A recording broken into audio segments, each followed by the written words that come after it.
There isn't one exact way to dress for the river.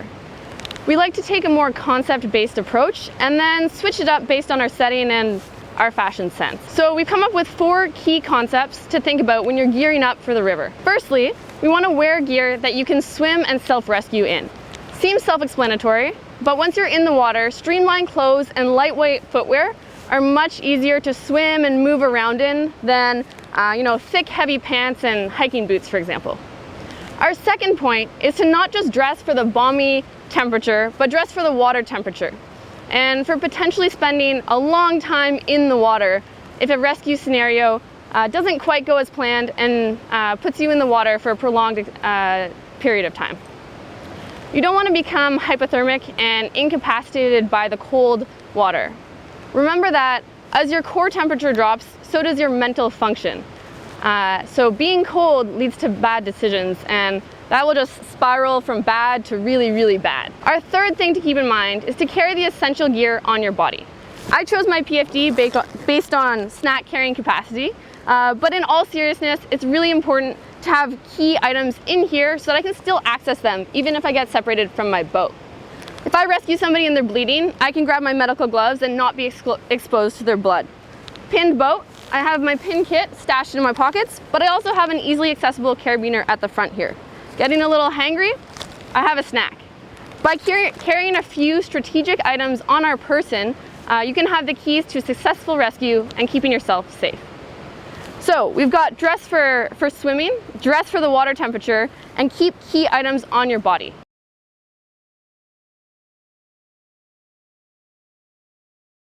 By avoid entrapment risk, we mean not wearing anything that might snag on something and entrap you underwater, or unintentionally connect you to a rope, a boat, or another piece of gear. This isn't a joke, and it's not to be taken lightly. Even if you're a very skilled paddler, once you're entrapped underwater by a piece of gear, the force of the current is so strong, it makes it really hard to do anything to help yourself. And there have been some really tragic fatalities as a result of this. Here are some examples. Avoid having any dangly strands of rope or material hanging off of you, like a whistle on a long cord. Avoid hoods that hang on the outside of your PFD. And if you have carabiners on your PFD or elsewhere, make sure they're locking so they only clip into things when you want them to.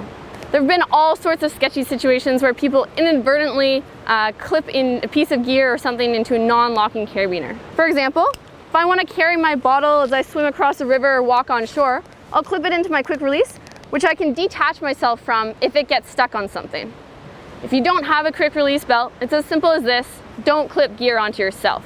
Just carry it in your hand or clip it into your boat. For a throw bag, you want to carry it in a special quick release bag and belt system, like mine that I can just grab from behind me, or if you prefer, clip it onto your quick release belt. As you do so, avoid hanging the open end face down, as your rope could just spill out and create a big mess, adding another hazard to the situation.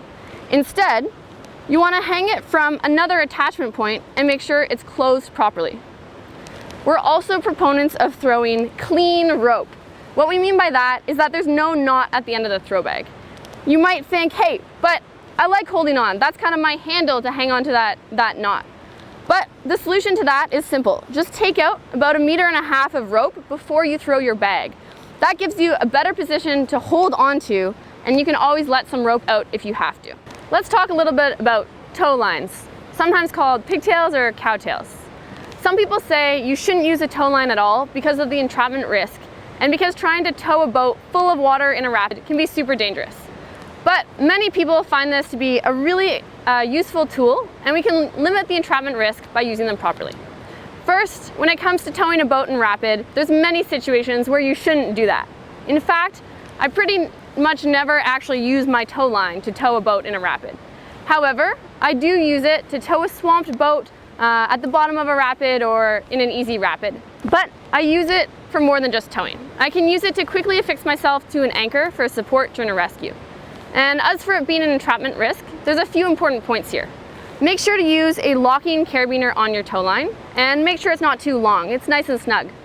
When you're carrying it on your PFD, make sure to attach both ends to a releasable point.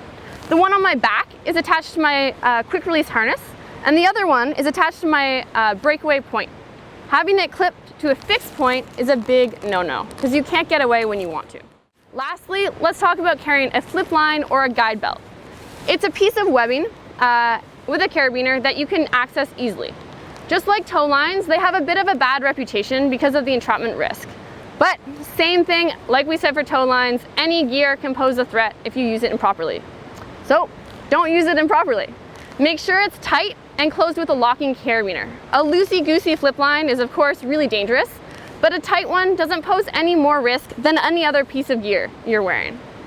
Some of our instructors prefer not to wear their flip line, and rather they keep it in a pocket, but everyone keeps it tidy. I like to tuck mine up and into my dry suit tunnel so it's hidden and out of the way. The moral of the story is know your gear and know your systems.